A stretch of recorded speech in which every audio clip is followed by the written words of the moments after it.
መጽሐፍ ሽያጭ አሁን እኔ ልጠቀምበት አይደለም 30% ለወደመውና ለፈረሰው ላደኩበት በሙክስና ለተገኘሁበት ለዋልድባ ገዳም ይሆን ዘንድ ነው። ገዳሙ የነበረ እንዳልነበረ ሆነዋልና አባቶች በሸራ ወጥረው ፀሐይ ላይ ወርጭ ላይ የተፈራረቀባቸው የሞቱት ሞተዋል። በቤት የተረፉትን ግን ለነሱ ለማዳን ሲባል ለነሱ ካለችኝ ገንዘብ ከመሰጣቸው የለኝም ገንዘብ ግን ይሄ መጽሐፍ ተሽጦ ህትመቱን ከመለሰ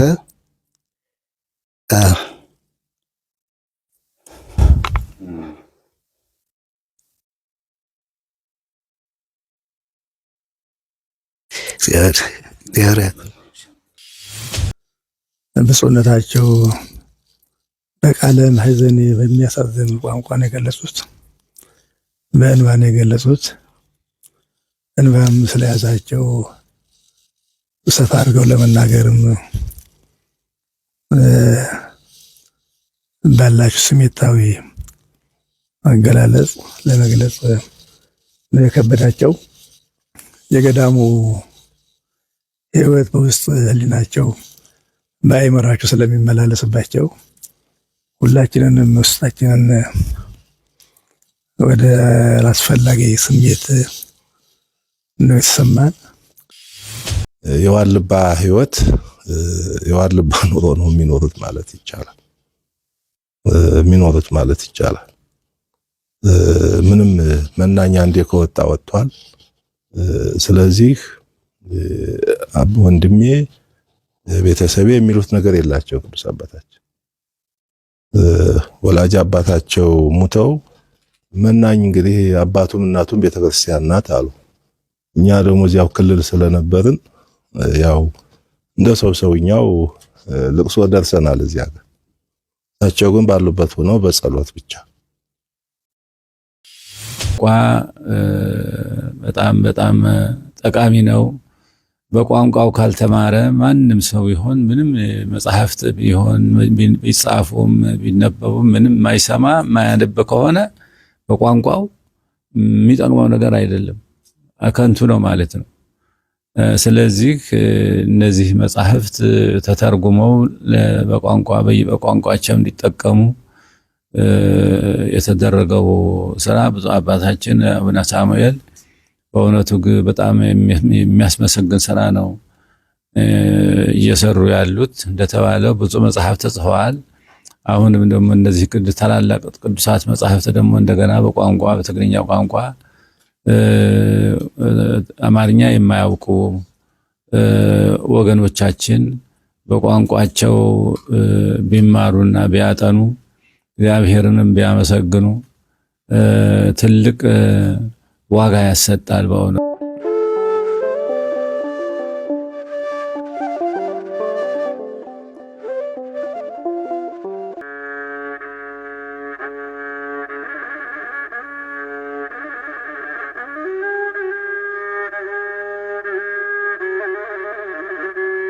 ቅዱሳን አባቶች ዓለምን ንቀው ጤዛ ልሰው ዳዋ ምሰው ድንጋይ ተንተርሰው ዘወትር በእግዚአብሔር ፊት ስለ ፍጥረት ሁሉ ምልጃና ጸሎት የሚያቀርቡበት። መቼም በዚህ ዘመን በዓለም ያለን እኛ የትኛው የጽድቅ ስራችን ቢያቆመን ይሆን? በመሰረቱ እኔ ከየትም አላገኘሁትም፣ ከየትም አላመጣሁትም። የቤተክርስቲያን ሀብት ነው። የቤተክርስቲያን ሀብት አባቶቻችን ቀደም ባሉ ዘመናት ቴክኖሎጂ ባልነበረበት በየገዳማቱ በየአድባራቱ ብራና ዳምጠው ቀለም በጥብጠው ያወረሱን። ከዛም ዘመን ባመጣው ቴክኖሎጂ ደግሞ ቤተክርስቲያኒቷ በየቋንቋው ስታትማቸው የነበሩ መጻሕፍት ናቸው። መጽሐፍ ቅዱስ መቼም ምን እንደሆነ መተርጎም የሚያስፈልገው አይደለም። በራሱ ሃይማኖት ነው፣ ሕይወት ነው፣ ሕግ ነው። ስለዚህ ነገር ግን ዘመናችን በጣም የተወሳሰበ ዘመን እንደመሆኑ መጠን ሰው በሚረዳው ቋንቋና በሚገባው ቋንቋ መገልገልም ስለሚፈልግ የቤተክርስቲያን ሊቃውንት ይሄ ሊያስፈልጋቸው ይችላል። ነገር ግን ቋንቋ ለማያውቁ ሰዎች ደግሞ ግዕዙን ብቻ ስለሚከብዳቸው በቋንቋ እንዲገለገሉ ያስፈልጋልና ከዚህ አንጻር ለቤተክርስቲያን መገልገያ ይሆን ዘንድ ምእመናንም በሃይማኖት ይጠነክሩበት ዘንድ ወጣቶችም በራሳቸው ቋንቋ ሃይማኖታቸው እንዲያውቁ የሚደረግበት ዘመን ላይ ስላለን ይህንን በማሰብ አንዳንድ ጊዜ በትርፍ ጊዜ ከጀመርኩት ረጅም ጊዜ ሆኗል፣ ግን ቀስ በቀስ እዚህ ደርሰዋል። ስለዚህ ቅዱስ አባታችን ብፁዓን ሊቃነ ጳጳሳት የዚህ ተገኝታችሁ ያው የራሳቸውም ስራ ነው፣ የኔ ስራ ብቻ አይደለም፣ የጋራ ስራችን ነው። ይህንን ስለባረካችሁት ቤተክርስቲያን እንድትገለገልበት እኛ እንድንገለገልበት ስለፈቀዳችሁ በጣም ከልብ አመሰግናለሁ። በዋናነት የዚህ መጽሐፍ ሽያጭ አሁን እኔ ልጠቀምበት አይደለም፣ 30% ለወደመውና ለፈረሰው ላደኩበት በምንኩስና ለተገኘሁበት ለዋልድባ ገዳም ይሆን ዘንድ ነው። ገዳሙ የነበረ እንዳልነበር ሆነዋልና አባቶች በሸራ ወጥረው ፀሐይ ላይ ወርጭ ላይ የተፈራረቀባቸው የሞቱት ሞተዋል። በቤት የተረፉትን ግን ለነሱ ለማዳን ሲባል ለነሱ ካለችኝ ገንዘብ ከምሰጣቸው የለኝም ገንዘብ ግን ይሄ መጽሐፍ ተሽጦ ህትመቱን ከመለሰ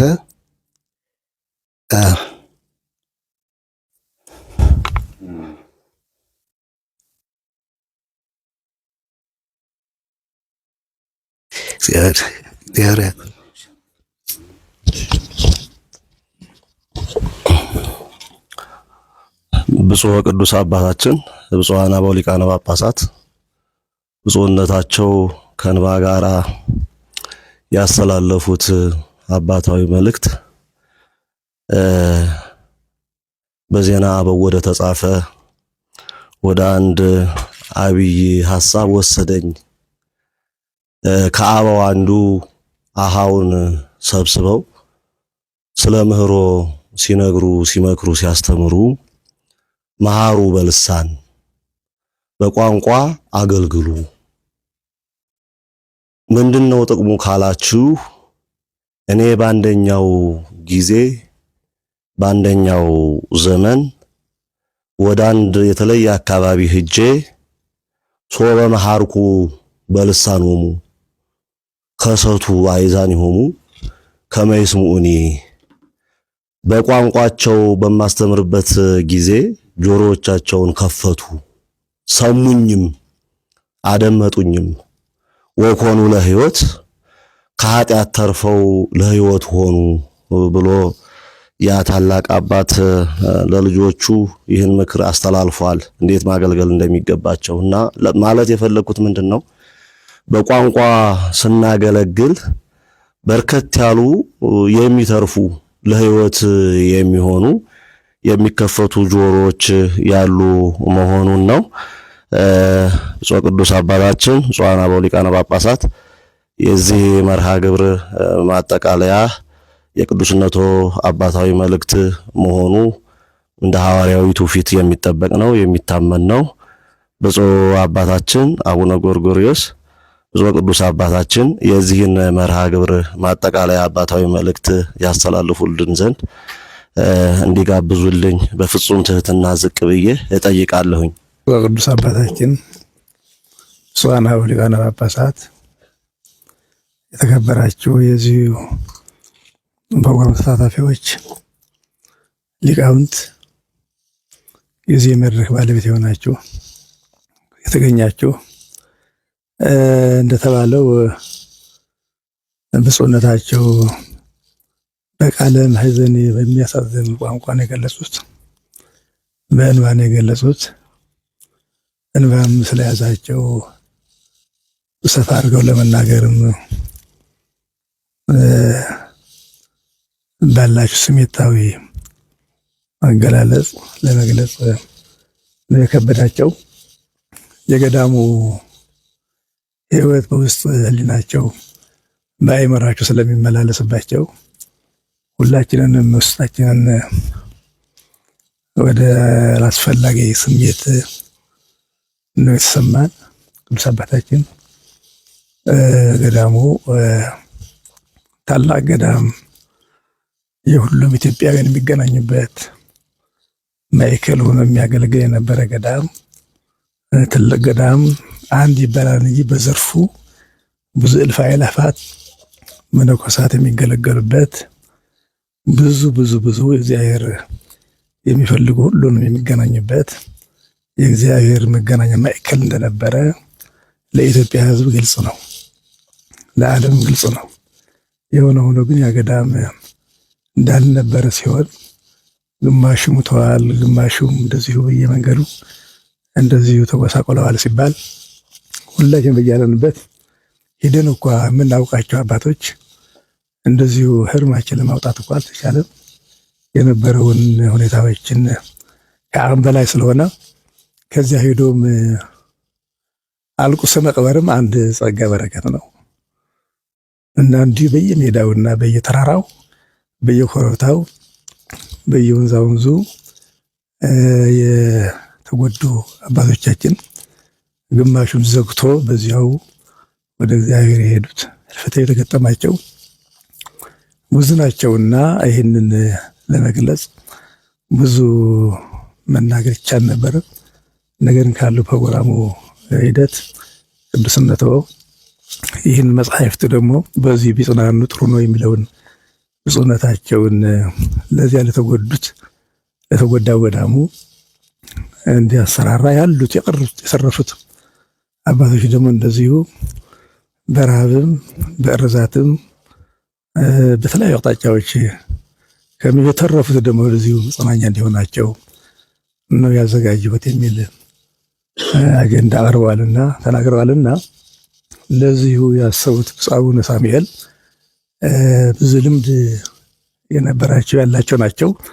ብዙ መጽሐፍቶችን ገና አባተ ከሰ እየተባሉ መቼስ ሁላችንንም የምናውቀው እናገራለንና የአየር ሰማይ የሰማነውን እንሰክራለንና ብዙ መጽሐፍቶች እንደጻፉ ውስጣቸውን በጣም ታታሪ ወንድም አባት እንደሆኑ እንደመሆናቸው ሁላችንም እናውቃለንና ያላቸውን ራሳቸው መጽሐፍ አድርገው ነው። ይህንን መጽሐፍ ማለት እንግዲህ የራሱ መጽሐፍ ካልሆነ ሰው መጽሐፍ መውለድ አይችልም እና በዚሁ አእምሯቸው ሰፊ ስለሆነ ሕሊናቸውን በጣም አዘጋጅተው በሌላቸው አቅማቸውን ያለ ራሳቸውን መጽሐፍ ስለሆነ ነው እነዚህ መጽሐፍቶችን ያዘጋጇቸው።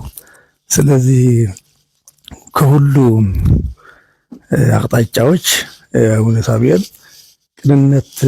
የቅንነት ባለቤት ናቸው። የደግነትም ባለቤት ናቸው። በዚህ በአዲስ አበባ ያሉት ካህናት በሙሉ እንደ እውነት ከሆነ ብዙ ምዕመናት፣ ብዙ ካህናት፣ ብዙ ሊቃውንት በአቡነ ሳሙኤል ዘመነ ጵጵስና በአዲስ አበባ የነበረውን ድባብ እናውቀዋለን። አሁንም ቢሆን ያላቸው በዚህ ለመዝገቦችን ደግሞ እያገለገሉ ነው ያሉ። በጣም ታዋቂ ስራ እየሰሩ ነው ያሉና ለዚሁ ስላበቃው ስላደረሰውት ብፁዕነቱ ደስ ሊሎት ይገባል። ሰውም በሆነም ባልሆነም ጊዜ ያልፋል። በቁም ነገር ማለፍ ደግሞ ትልቅ በረከት ስለሆነ የማያልፈው እግዚአብሔር ብቻ ነው። እግዚአብሔር ስራ ሁሉ እግዚአብሔር አያልፍምና በዚህ መልኩ እግዚአብሔር ስለመረጠዎት ስለዚሁ ደረጃ ለዚህ ደረጃ ስላበቃዎት በጣም ፈጣሪዎትን አምላክዎን ሊያመሰግኑት ይገባልና እኛም በዚህ መልኩ የተዘጋጀውን ጸሐፍቶቻቸው በሙሉ ለማሰራጨት በዚህ መልኩ እንተባበራለን። ቅዱስ አባታችን እንግዲህ ለዚሁ ለቀረው መርሃ ግብርም ለዚሁ ላለነውም ለኢትዮጵያ ሕዝብም ለሁሉም ለዓለም ሁሉ ይህንን የትውውቅ ጊዜ ነውና መመሪያና እንዲሰጡበትና ለኢትዮጵያ ሕዝብ የሚደረስበትን መንገድም አቅጣጫ መመሪያ እንዲሰጡበት ይህንን መድረክ እኔም ይህንን እድል ስላገኘሁት ትናንትና ማታ የነገሩ ብፁዕ አቡነ ሳሙኤል ይህንን እድል ስላገኘሁ በጣም ከልብ እያመሰገንኩ ቅዱስነትዎን መመሪያ እንሰጡበት በአክብሮት ቀርባለሁ። እግዚአብሔር አምላካችን በሕይወት በጤና ጠብቆ ከዚሁ ሰዓት ላደረሰን አምላካችን ክብር ምስጋና ይድረሰው። ኩሎ ዘፈቀደ ገብረ እግዚአብሔር እግዚአብሔር የወደደውን የፈቀደውን አደረገ ይላል። እንግዲህ ያው የሥራው ባለቤት መንፈሳዊ ሥራ ሰሪውም አሰሪውም ባለቤቱም እሱ ነው። ስለዚህ እሱ ሲፈቅድ መልካም ስራዎችን እንሰራለን። በሱ ታግዘን በሱ እርዳታ ካሰብንበት እንደርሳለን እና ብፁዕ አባታችን አቡነ ሳሙኤል ታላቅ ወንድማችን ናቸው። በዚሁ በአዲስ አበባ ሀገረ ስብከት ከዛም በፊት ያላቸው መልካም ስራ ትልቅ ነው። ብፁዕነታቸው አርቆ አሳቢ፣ ምን ጊዜም ሐሳባቸው፣ ንግግራቸው፣ ቋንቋቸው የቤተክርስቲያን ሕይወትን ብቻ የሚዳስስ እንጂ ለኔ የሚሉት ነገር የላቸውም። ይሄ እንግዲህ ያው እኛ ወደዚህ ከመጣን ወደ 20 ዓመት ሞልቶናል። ከዛም በፊት አስተዳዳሪ ያለው ብፁዕነታቸውም የሀገረ ስብከቱ ስራ አስኪያጅ ሆነው አንድ ላይ ነበርን። ልባችንም ውሏችንም አንድ ላይ ነበረ። የሚለየን አዳር ብቻ ነው እና ከዚያን ጊዜ ጀምሮ ለሰው የሰውን እንባ የሚያብሱ ራእያቸው ትልቅ ለልማት እና ለልማት የሚያስቡ እንደዚሁም ደግሞ ቤተክርስቲያን በየጊዜው በሚደርስባት ችግር የሚጨነቁ የሚያለቅሱ እኛንም ጭምር የሚያተጉ ወንድም ናቸው እና በዚህ በቅዱሳት መጻሕፍት ባላቸው ጊዜ የላቸውም፣ በፊትም አልነበራቸውም። የባከነ ጊዜ እስካሁን ድረስ አላየሁም። እኛም ያው ብዙ መጻሕፍት ጽፈዋል፣ ብዙ ደክመዋል፣ አሁንም እየደከሙ ነው የሚገኙት እና አባታችን እውነተኛ የቤተክርስቲያን አባት ናቸው። እንደዚሁም ደግሞ እውነተኛም ኢትዮጵያዊ ናቸው። ግራኝና ቀኙን አራቱን አቅጣጫ የሚመለከቱ ናቸው። ምንም እንኳን 4 ኪሎ ቢኖሩም የዋልባ ህይወት የዋልባ ኑሮ ነው የሚኖሩት ማለት ይቻላል። ምንም መናኛ እንደ ከወጣ ወጥቷል። ስለዚህ ወንድሜ ቤተሰቤ የሚሉት ነገር የላቸው። ቅዱስ አባታችን ወላጅ አባታቸው ሙተው መናኝ እንግዲህ አባቱም እናቱም ቤተክርስቲያን ናት አሉ።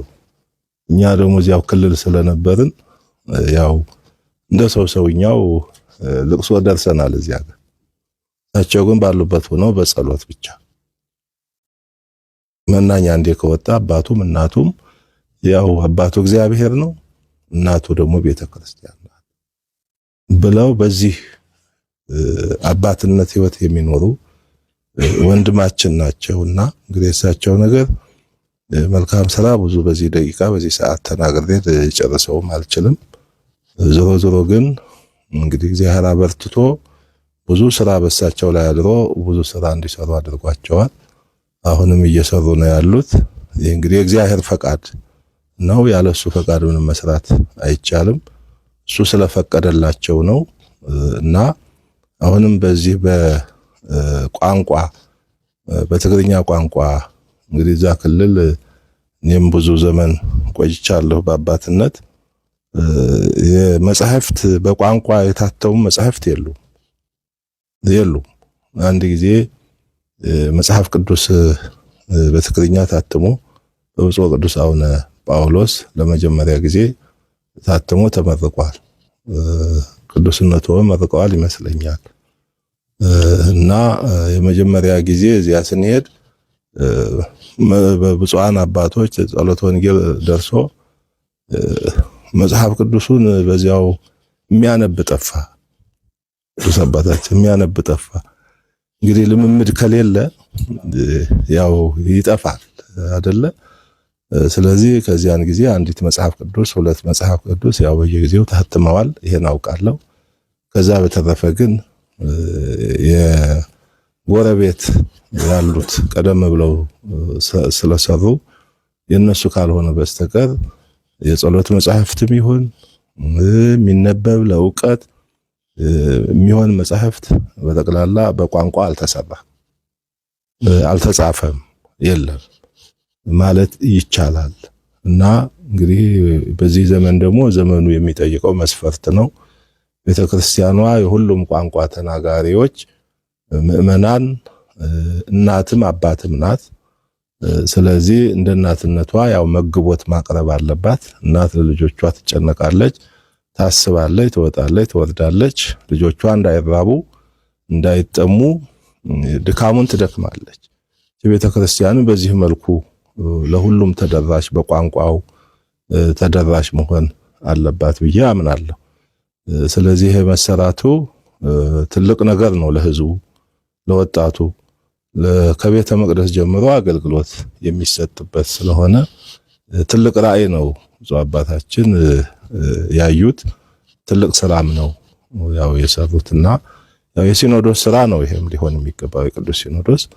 ስለዚህ እሳቸው ጀምረዋል። እንግዲህ ያው መደጋገፉ አስፈላጊ ነው። ተደጋግፈን ከሰራን ብዙ የሚሰራ ነገር አለ፣ ብዙ ውጤትን ማግኘት ይቻላል። እስካሁን ግን ብፁዕነታቸው በራሳቸው እግዚአብሔር ባመለከታቸውና እሱ በረዳቸው ነው የሰሩትም ሲሰሩ የቆዩትምና አሁንም ብፁዕነታቸው ሐዋርያዊ አገልግሎት ያው የተሳካ እንዲሆን ረጅም ዕድሜ ከጤና ጋራ ምኞቴን እየገለጽኩ እንኳን ደስ ያለው እላለሁ።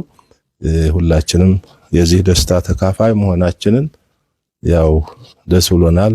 እኔም ትናንት ነው እንደ አባታችን የነገሩኝ ያው መገኘት አለብን ብለን ሁለታችንም ለመገኘት ከዚህ በረከት ከዚህ ታሪክ ከዚህ ይጀምርና እያደገ ይሄዳል። ከታሪኩ እንዳንጎድል በዚህ ታሪክ ውስጥ እንድንሳተፍ አድርገውናል። ይሄም ብልህነትና አዋቂነት አስተዋይነት ነው የሚያመለክተው።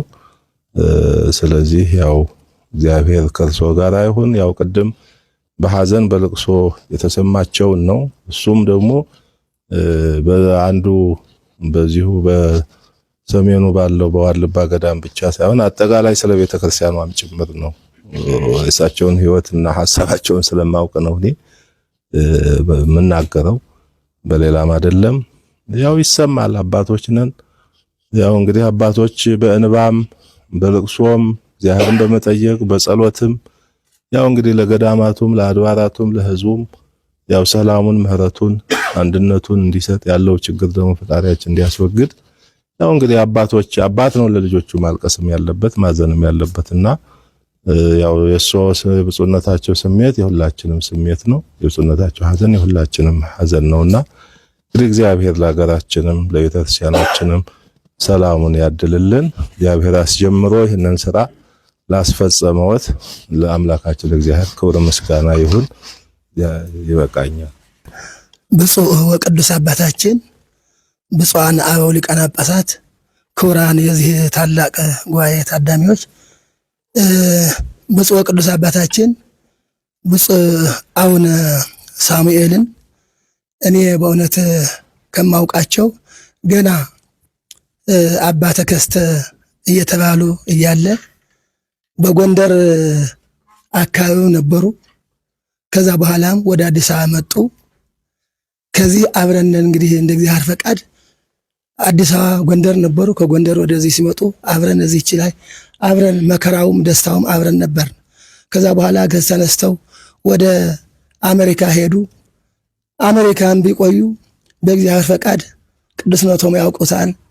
ከቅዱስ ሰው ጋራም እንደተገናኙ መዛ አዲስ አሜሪካም ይታወቃል።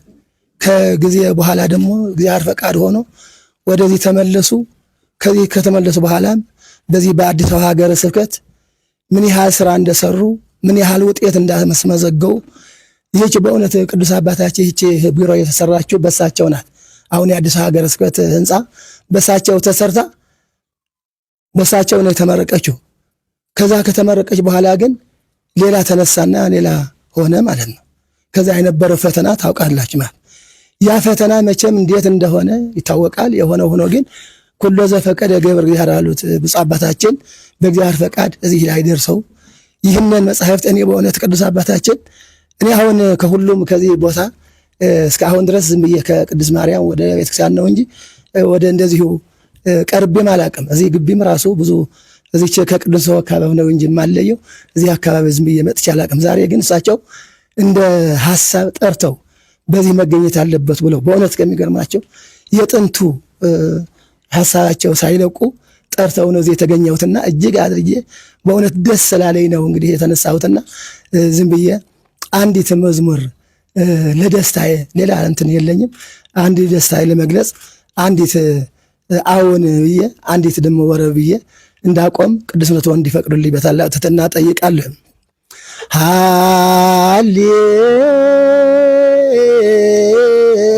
ሃሌሉያ ሃሌሉያ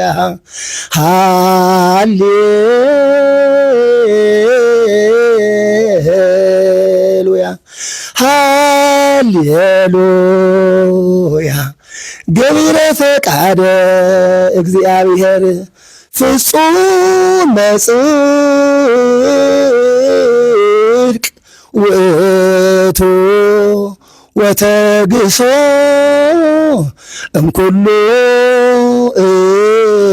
እኩይ አእምሮ ውእቱ ወዘሰ ኢስተ በቃሉ ፍጹም ብእሲ ውእቱ ኡቅ ወልድየ ኢትህድግ ተሃሶ መጻሕፍት እስመ በህየ ትረክብ ፈሪሃ እግዚአብሔር ወይመርሃከ ፍኖተ ዘአስተዳለወ ለእለ ያፈቅርዎ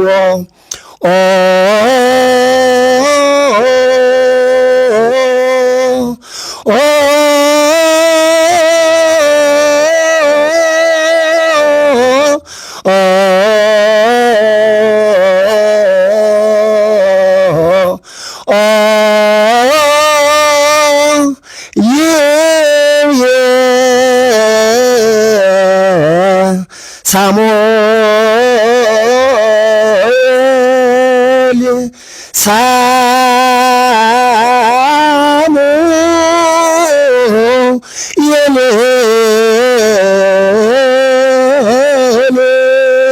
ቀጳጳስ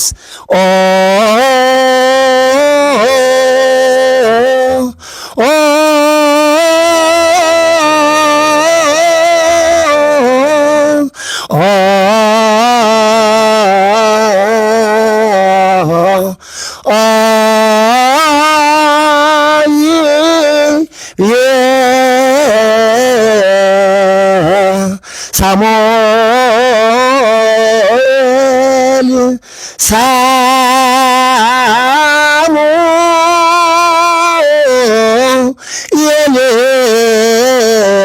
ሳሙኤል ጳጳስ ንስእዎ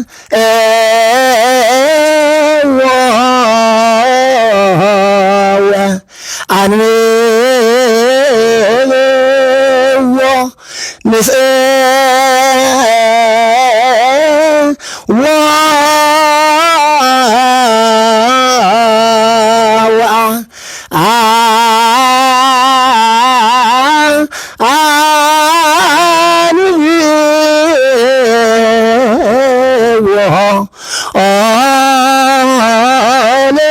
ለዝንቱ መጽሐፍ ንጽዋ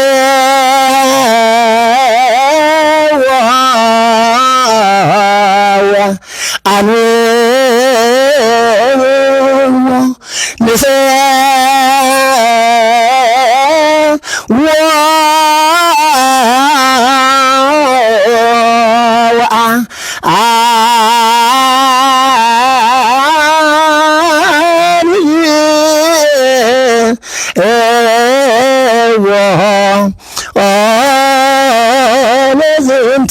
መጽሐፍ እግዚአብሔር ይስጥልኝ። በጣም አመሰግናለሁ። ብፁዓን ሊቃነ ጳጳሳት፣ የተከበራችሁ የዚሁ ጉባኤ ተሳታፊዎች ወንድሞቻችን፣ ለዚሁ መልካም የሆነ እግዚአብሔር የሚወደው ሰውም የሚወደው ተግባር ተሳታፊ ስላደረገን እግዚአብሔር አምላካችን የተመሰገነ ይሁን። እንግዲህ ሰው በዚህ ዓለም ሲኖር በቋንቋ የተለያየ ነው። ቤትም እንዲያው መቼም በአንድ ቋንቋ እንድንኖር አልፈቀደም እግዚአብሔር። ሁሉ ቋንቋ ለያይቶናል እና ቋንቋውን ማወቅ እጅግ አስፈላጊ ነበር። የሁሉም ቋንቋ እንዲያው ለማስተማርም ይሁን ለመግባባትም ይሁን ለማንኛውም ቋንቋ ማወቅ እጅግ አስፈላጊ ነገር ነው። ቋንቋ ከሌለ መገናኛ የለም፣ መተዋወቅም የለም፣ መግባባትም የለም። ችግር ነው ለፍጡሩ እና ቋንቋ በጣም በጣም ጠቃሚ ነው። በቋንቋው ካልተማረ ማንም ሰው ይሆን ምንም መጽሐፍት ቢሆን ቢጻፉም ቢነበቡም ምንም ማይሰማ ማያነብ ከሆነ በቋንቋው የሚጠቅመው ነገር አይደለም፣ ከንቱ ነው ማለት ነው። ስለዚህ እነዚህ መጽሐፍት ተተርጉመው በቋንቋቸው እንዲጠቀሙ የተደረገው ስራ ብፁዕ አባታችን አቡነ ሳሙኤል በእውነቱ በጣም የሚያስመሰግን ስራ ነው እየሰሩ ያሉት። እንደተባለው ብዙ መጽሐፍት ተጽፈዋል። አሁንም ደግሞ እነዚህ ታላላቅ ቅዱሳት መጽሐፍት ደግሞ እንደገና በቋንቋ በትግርኛ ቋንቋ አማርኛ የማያውቁ ወገኖቻችን በቋንቋቸው ቢማሩና ቢያጠኑ እግዚአብሔርንም ቢያመሰግኑ ትልቅ ዋጋ ያሰጣል። በእውነቱ በጣም ትልቅ ደስ የሚለው ሰው በቋንቋው ሲናገር ነው። በቋንቋው ካልተናገረ ምንም ነገር ሊጠቀም አይችልም። ስለዚህም ከዚህም አልፎ ደግሞ ቅድም ብፁዕ አቡነ ሳሙኤል እንዳሉት ያው ከዚህ መጽሐፍት ሽያጭ ለገዳማቸው ላደጉበት፣ ለተማሩበት፣ ለመነኮሱበት ገዳም እንደውም ጉዳት ለደረሰበት አደጋ ለደረሰበት ገዳም ይሁን ብለው መስጠቱ በጣም እጅግ የሚያስመሰግን ነው። በእውነቱ እጅግ ብፁዕ ዘይሌቡ ላዕለ ነዳይ ወምስኪን ይላል መጽሐፋችን። ለተቸገሩ ሰዎች እንደው ለተቸገሩ ወንድሞቻችን አባቶቻችን የሄዱትም ሂደዋልና ለተረፉት ይጠቅማቸዋልና ደግሞ ገዳሙን እንደ አዲስ ለማቀናት እንደገና ጥረት እያደረጉ ነው። እንደሰማሁት እንደነገሩ እነሱም መጥተው እንደነገሩን እና በዚህ ጊዜ ሊደርስላቸው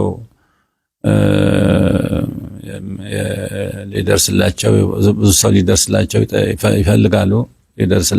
ሊረዳቸው ይፈልጋሉ። በችግር ጊዜ ውስጥ ነው ያሉት እና ይህንን ስጦታ ማድረጎ ለነሱ ትልቅ እርዳታ ነው፣ ትልቅ ተስፋ ነው፣ ትልቅ ዋጋ አለው። እግዚአብሔር ነው ዋጋ በእግዚአብሔር ዘንድ ያስመሰግናልና እግዚአብሔር ይስጠውት። በእውነት አባታችን እንግዲህ እነዚህ መጽሐፍት እንግዲህ ለሁሉም እንዲዳረሱ ማድረግ ደግሞ የሁላችንም ኃላፊነት ነው። ለሁላችንም እንደው ማስተዋወቅ እንደው በሚቻለው ሁሉ እንዲሰራጩ እና እንዲደርሱ ለሚፈለጉ በቋንቋው ለሚጠቀሙ ሰዎች እንዲደርሳቸው ማድረግ ደግሞ ተገቢያችን ነው እና ብፁዓን አባቶችም የሰጣችሁት ምክር የሰጣችሁት ምስጋና ሊቃውንትም ወላከ ብርሃናትም ሁላችሁም በዚህ የተገኛችሁ አባቶችም ወንድሞችም ይህንን በዓል ለማክበር እዚህ ስለተገኛችሁ እናመሰግናችኋለን። ይሄም መጽሐፍት እንግዲህ አቡነ ሳሙኤልም ብዙ እስካሁን ድረስ ጽፈዋል፣ ወደፊትም ይቀጥላሉ ብዬ ተስፋ አደርጋለሁ። አንዴ ከፍቶላቸዋልና በሩን ሁሉ ጊዜ ያው ይቀጥሉበታል ብዬ ተስፋ አደርጋለሁ እና እግዚአብሔር ይባርከን ሁላችንንም። ይህንን መጽሐፍት ለማረክም ስላበቃን አምላካችን የተመሰገነ ይሁን። እግዚአብሔር አምላክ እድሜና ጤና ይስጥልን። አባታችን እግዚአብሔር ይባርከው፣ እግዚአብሔር እድሜና ጤና ይስጠው። ሁላችንንም እግዚአብሔር ይባርከን፣ ይቀድሰን፣ ሰላማዊ ቀን ያውለን። እነዚህም መጽሐፍት ከሚመለከታቸው ከሚፈልጉት ምዕመናን ደርሶ እንዲጠቅማቸው ጸሎታችንም ምኞታችንም ነውና እግዚአብሔር ይባርከን፣ ይቀድሰን፣ ሰላማዊ ቀን ያውለን። አቡነ ዘበሰማያት ንዚን ወክሙ ንዚን ወክሙ ዜና ሰናይ ንዚን ወክሙ ንዚን ወክሙ ዜና ሰናይ ዘነገሩነ አበዊነ ዝክረ አበው። ይህ የቅዱሳን አባቶችን ታሪክ የምንዳሰስበት ዝግጅታችን ነው። ብፁዕ አቡነ ኤፍሬም ማን ናቸው? በዚህ ክፍል የኦርቶዶክሳዊት ተዋሕዶ ቤተክርስቲያንን ዶግማና ቀኖና የጠበቁ ኦርቶዶክሳዊ ለዛ ያላቸው ለነፍስ እረፍትን የሚሰጡ ወቅታዊና ዘመኑን የዋጁ ስብከቶችና ያሬዳዊ ዝማሬዎችን በመላው ዓለም ለሚገኙ ተመልካቾቹ በንቁ ሚዲያና በኢትዮ ማህበር የዩቲዩብ ቻናል እያቀረበ ይገኛል። ይህ የቅዱሳን አባቶችን ታሪክ የምንዳሰስበት ዝግጅታችን ነው። አገልግሎቱ በመላው ዓለም ለሚገኙ አማኞች ተደራሽ እንዲሆን በየዕለቱ የሚለቀቁ ስብከቶችንና መዝሙሮችን ላይክና ሼር ያድርጉ። ዝክረ አበው። እንዲሁም የዩቲዩብ ቻናላችንን ሰብስክራይብ በማድረግ የዚህ ታላቅ አገልግሎት ባላሻራ ይሁኑ። ንቁ ሚዲያ ርቱ የቤተ ክርስቲያን ልሳን